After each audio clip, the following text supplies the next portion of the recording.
I said no to babysitting my sister's kids, so she dumped them in a taxi to my address anyway, except the driver got it wrong. 3 days later, I got the call that destroyed her. This is Detective Sarah Barnes with Metro Police Department. We have 2 minors here who were dropped at 425 Oak Street approximately 3 hours ago. They had a note with your contact information. The words didn't make sense at first. I was standing in my hotel room at 8:47 a.m. on a Saturday, halfway through getting dressed for the opening session of a marketing conference I'd registered for 6 months ago. Paid $800 for the ticket, booked the hotel, blocked off my entire weekend. I'm sorry, what? My hand froze on my blazer zipper. 2 children, ages 6 and 4. They say their names are Jake and Emma Morrison. The note says they were supposed to be dropped at 425 Oak Street, but no one answered the door. A homeowner found them crying on her porch and called 911. My stomach dropped through the floor. I live at 425 Oak Avenue, not Oak Street. Those are completely different neighborhoods. Silence on the line. Then Detective Barnes's voice went cold, professional cold, the kind that meant something very bad had happened. So you're saying these children were sent to the wrong address? Apparently. But I didn't send them anywhere. I don't know how they got there. Ma'am, can you verify their identities? Full names and date of birth? My hands started shaking. Jake Morrison, born March 15th, 2018. Emma Morrison, born September 3rd, 2020. They're my nephew and niece. My sister Rachel's kids. And where is their mother? I have no idea. That was a lie. I knew exactly where Rachel was. Wine country. With her husband Mark. On a surprise romantic getaway. Because I'd refused to babysit. Ma'am, we need a guardian at the station immediately. These children have been alone for over 3 hours. They're frightened and one of them is asking for you. I grabbed my keys. Didn't even change out of my pajama pants and conference blazer. Just shoved my feet into sneakers and ran. The conference could wait. Those babies were alone and scared because of my sister's reckless, entitled bullshit. I'd been working in marketing for 8 years when everything with Rachel finally exploded. Good job. Director of digital strategy at a mid-sized agency. Made $73,000 a year. Had my own apartment in a decent neighborhood. No husband, no kids. Just me and my career and my carefully built life. Rachel was my older sister. 37 to my 33. Married to Mark. Software engineer. Made good money. Generally decent guy who'd gotten trapped in Rachel's orbit like everyone else. They had 2 kids. Jake was 6. Emma was 4. Sweet kids. I loved them. But Rachel had always believed the world revolved around her convenience. Growing up, she was the golden child. Got the better bedroom. The new clothes while I got hand-me-downs. The car on her 16th birthday while I worked at Dairy Queen to buy my own. Mom and Dad thought the sun rose and set on Rachel. Meanwhile, I was expected to be grateful for scraps of attention. Your sister needs support, Mom would say whenever I complained. She's going through a lot. Rachel was always going through a lot. But the lot was usually self-created drama that somehow became everyone else's responsibility to fix. The babysitting thing had been escalating for months. It started small. Can you watch the kids for an hour while I run errands? Then it became entire evenings. Mark and I need a date night. You're not doing anything, right? I'd say yes because I felt guilty. Because family helps family. Because saying no to Rachel meant dealing with her meltdown and Mom's disappointed phone call. But 3 weeks ago, I'd finally set a boundary. Rachel had called on a Thursday at 2:47 p.m. while I was in a client meeting. 7 missed calls. I'd called her back during my lunch break. What's wrong? Is someone hurt? I need you to watch the twins this weekend. Mark booked us a surprise trip to wine country, some boutique hotel in Napa. We leave Friday. I can't. I have that marketing conference I've been talking about for months, the one in San Francisco. Cancel it. Rachel, I paid $800 for the registration. I'm speaking on a panel about social media strategy. This is important for my career. And your family isn't important? That's not what I said. Sounds like exactly what you said. Family comes first, Morgan. Or it should. But I guess your career matters more than your niece and nephew. My jaw clenched. I'm not canceling a work conference I registered for 6 months ago because you need a last-minute babysitter. I'm asking you, as your sister, to find someone else. You're so selfish. Her voice went cold, sharp. What's more important than being there for family? What's more important than Jake and Emma? Rachel, that's not fair. She hung up on me. I'd stared at my phone for a full minute. Angry, guilty, relieved. I'd set a boundary. Finally, I thought that was the end of it. I was so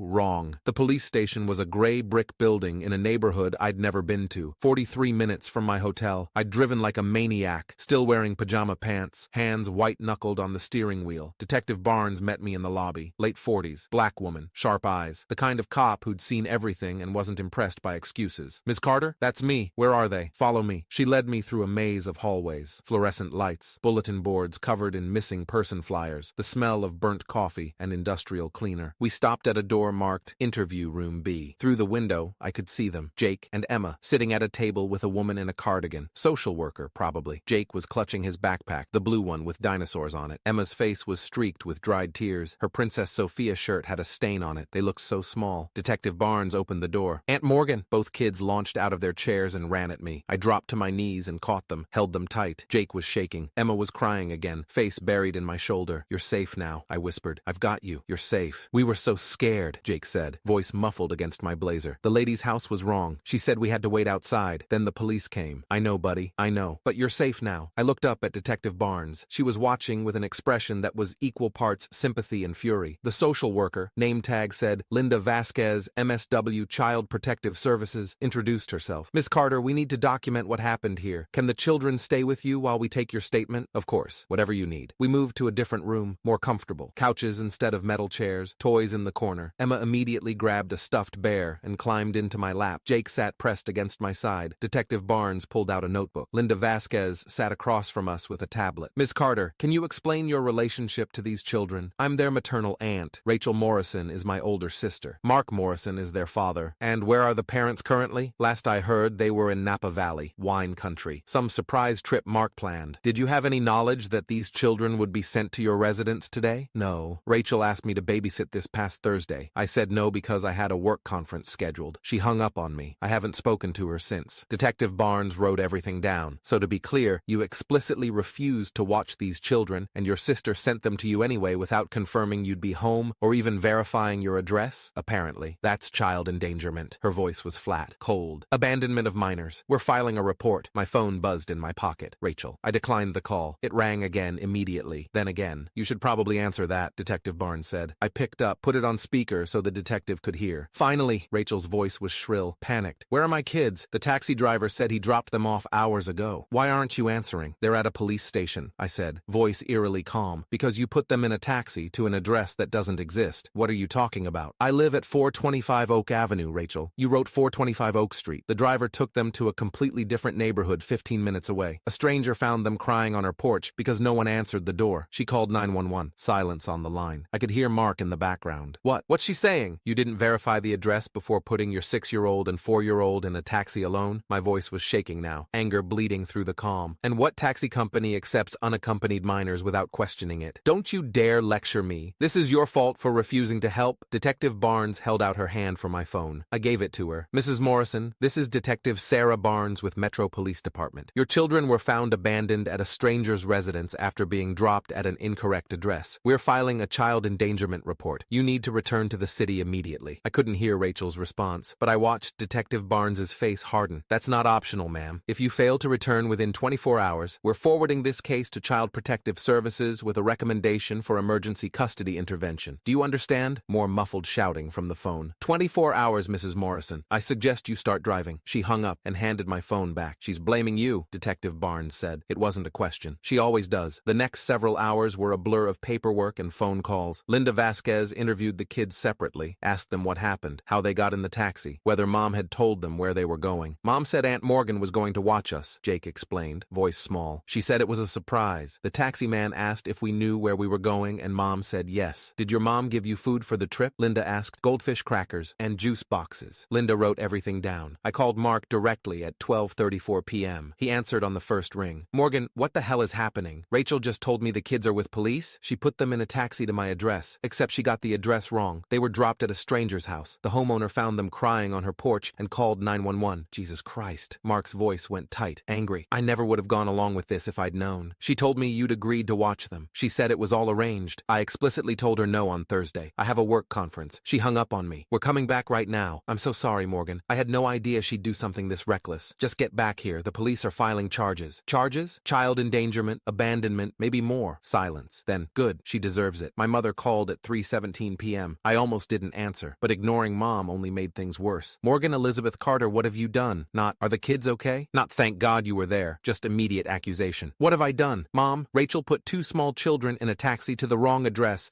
and left them at a stranger's house. I'm at a police station because a detective called me. Your sister made a mistake. One mistake. And you're going to tear this family apart over it? She endangered her own children because you refused to help. If you'd just watched them like she asked, none of this would have happened. My hands clenched around the phone. I had a work commitment, a conference I paid for 6 months ago. I'm allowed to say no. Family comes before work, Morgan. You've always been so selfish, so focused on your career. Meanwhile, your sister is trying to keep her marriage alive and you can't spare one weekend to help. She put Jake and Emma in danger. Don't you understand that? They could have been kidnapped, hurt, killed, because Rachel was too entitled to verify an address or find an actual babysitter. You're being dramatic. dramatic. I'm being honest, and if you can't see how serious this is, then you're part of the problem. I hung up. My hands were shaking. Emma was still in my lap, half asleep now. Jake was coloring at the table with crayons Linda had given him. They were safe. That was all that mattered. Rachel and Mark arrived at the police station at 9:23 p.m., 11 hours after Detective Barnes's call. They'd driven straight back from Napa, though Rachel looked like she'd taken time to change clothes and fix her makeup. Mark looked exhausted, angry, done. Rachel looked like a victim preparing for a performance. Detective Barnes met them in the lobby. I stayed in the family room with the kids, watched through the window. Rachel was crying, gesturing, playing the devastated mother. Mark was stone-faced. After 37 minutes, Detective Barnes came to get me. We're releasing the children to their father. Mrs. Morrison is being charged with child endangerment and reckless conduct. She'll be arraigned Monday morning. Mr. Morrison has indicated he's consulting with a divorce attorney. Good. We'll need a full statement from you. Everything you remember about the phone call Thursday, her behavior, any previous incidents of neglect or recklessness. I'll give you whatever you need. I took Jake and Emma out to Mark's car. Rachel tried to approach. I stepped between her and the kids. Don't. They're my children. Who you abandoned at a stranger's house. Get away from them. Mark took the kids to the car, buckled them in. Emma was crying. Jake looked confused. Rachel turned on me, mascara running now, voice sharp. This is your fault. All of it. If you'd just helped, if I'd just let you walk all over me like always, you mean. If I'd canceled my conference and dropped everything because you demanded it, that's what you wanted. But I said no, and you decided to endanger your own children to punish me. I made a mistake. You wrote down the wrong address. You didn't verify it. You didn't confirm I was home. You put 2 small children in a taxi alone and sent them to a place that didn't exist. That's not a mistake. That's neglect. She slapped me, right there in the police station parking lot. Mark grabbed her arm. Rachel, stop. We're leaving now. He put her in the passenger seat. Didn't say goodbye to me. Just drove away with my niece and nephew in the back seat. Detective Barnes had watched the whole thing from the entrance. You want to press charges for the assault? No. I want you to make sure those kids are safe. We will. The custody battle started 4 days later. Mark's lawyer, Jennifer Wu, family law attorney, 19 years experience, called me at 2:47 p.m. on Wednesday. Ms. Carter, my client is filing for emergency sole custody based on the police report and CPS recommendation. We may need you to testify about what happened Saturday and any history of similar behavior from Mrs. Morrison. Whatever you need. Can you document previous instances where your sister demonstrated poor judgment or endangered the children? I thought about it. There was a time last year when she left them in the car in a parking lot while she ran into Target. Said it was just 5 minutes. Someone called the police. Nothing happened because she got back before they arrived. Do you have proof of that? Text messages. She complained to me about a nosy bystander who threatened to call cops. I told her she shouldn't leave them alone in the car. She said I was overreacting. Send me screenshots. Anything else? She's asked me to babysit last minute probably 20 times in the past year. Always with guilt trips and manipulation. Always because she deserves a break. Never because of actual emergencies. Document everything. Dates, if you remember them. Text messages. Emails. Voicemails. We're building a pattern. The emergency custody hearing was held on November 3rd at 10 a.m. in family court. Small courtroom. Wood paneling. Tired flags. Judge Margaret Rivera presiding. 27 years on the bench. Reputation for not tolerating bullshit. Rachel wore a white dress, soft makeup, hair perfectly styled. The picture of a devoted mother having one bad day. Her lawyer, David Park, 15 years experience, expensive, painted her as a victim of circumstances. Your Honor, my client made an error in judgment during a stressful time. She transposed numbers in an address. It was an honest mistake. She never intended to harm her children. Judge Rivera didn't look impressed. She sent 2 minors, ages 4 and 6, alone in a taxi to an unverified address. It was a family member's address that she hadn't confirmed, that she wrote down incorrectly, and didn't follow up to ensure they arrived safely. Your Honor, this was one incident that put 2 children at risk of abduction, injury, or death. Jennifer Wu stood. Your Honor, if I may, this wasn't Mrs. Morrison's first incident of poor judgment. We have documentation of a previous incident where she left the children unattended in a vehicle. We have testimony from Ms. Morgan Carter, the children's aunt, documenting a pattern of manipulative behavior and last-minute demands for childcare. And we have the police report and CPS evaluation from the abandonment incident. I'd like to hear from Ms. Carter. I stood, walked to the witness stand, sworn in. Jennifer asked me to walk through what happened. I told the story methodically. The conference I'd registered for in April. Rachel's phone call Thursday demanding I cancel. My clear refusal. The call from Detective Barnes Saturday morning. Finding Jake and Emma at the police station. Terrified. Did Mrs. Morrison verify your address before sending the children? Judge Rivera asked. No, Your Honor. If she had, she would have realized Oak Street and Oak Avenue are different locations in different neighborhoods. Did she confirm you would be home to receive them? No, she knew I was at a conference. I told her that explicitly on Thursday. And yet she sent them anyway. Yes. David Park tried to cross-examine. Ms. Carter, isn't it true you and your sister have have a contentious relationship? We have a complicated relationship, but that doesn't change what happened Saturday. You refused to help your sister when she asked. I set a boundary. I had a work commitment. She chose to ignore that boundary and endanger her children rather than respect it. Judge Rivera held up her hand. I've heard enough. Mr. Park, your client's decisions speak for themselves. Detective Barnes testified next, walked through the police report. The 911 call from the homeowner, finding Jake and Emma crying on a stranger's porch. The 3 hours they'd been alone before anyone figured out what happened. In your professional opinion, Detective Barnes, did Mrs. Morrison's actions constitute child endangerment? Absolutely, Your Honor. She sent 2 minors, one of them 4 years old, alone in a taxi to an incorrect address without verifying their safe arrival. If the homeowner hadn't been decent and called police, those children could have been abducted, injured, or worse. Linda Vasquez from CPS testified. The children were traumatized when we interviewed them. Jake kept asking if they were in trouble. Emma was afraid her mother was mad at her. Neither child understood why they'd been left alone. The taxi company provided records. The driver, who'd since been terminated, had accepted unaccompanied minors against company policy. Rachel had given an address written on a sticky note, 425 Oak Saint. No apartment number, no zip code, no phone number. Just those 3 pieces of information and 2 small children. Judge Rivera's face was stone throughout the testimony. When everyone had finished, she looked at Rachel. Mrs. Morrison, you sent your children alone in a taxi to an unverified address after being explicitly told your sister was unavailable. You didn't confirm they arrived safely. You didn't provide complete contact information. You prioritized your convenience over your children's safety. This demonstrates severe neglect and a fundamental disregard for child welfare. Rachel started crying. I made a mistake. One mistake. I love my children. I'm sure you do. But love isn't enough when it's accompanied by this level of recklessness. Judge Rivera looked at her notes. I'm granting Mr. Morrison temporary full custody. Mrs. Morrison will have supervised visitation only twice per week, pending completion of parenting classes and family counseling. We'll reconvene in 6 months to assess progress. The gavel struck at 11:47 a.m. Rachel blamed me for everything, called me screaming that afternoon. You destroyed my marriage. You stole my children. You're a vindictive, jealous bitch who couldn't stand seeing me happy. You put Jake and Emma in a taxi to the wrong address and left them at a stranger's house. I didn't do that. You did. Because you refused to help. Because I had a work commitment. Because I'm allowed to say no. Because family doesn't mean I have to drop everything whenever you demand it. You'll regret this. I swear to God, you'll regret this. She hung up. My mother called 10 minutes later. Are you happy now? You've destroyed your sister's life. Mom, she endangered her own children. She lost custody because of her choices, not mine. You testified against your own sister in court. I told the truth. That's all I did. Family protects family, Morgan. You were supposed to have Rachel's back. And she was supposed to protect her children. She didn't. So now someone else has to. Those kids need their mother. Those kids need safety. They need someone who won't abandon them at a stranger's house because they didn't get their way. I don't even know who you are anymore. I'm someone who protects children, even when it cost me my family. I hung up. The supervised visitation reports came through Mark's lawyer 6 weeks later. Rachel spent most visits on her phone,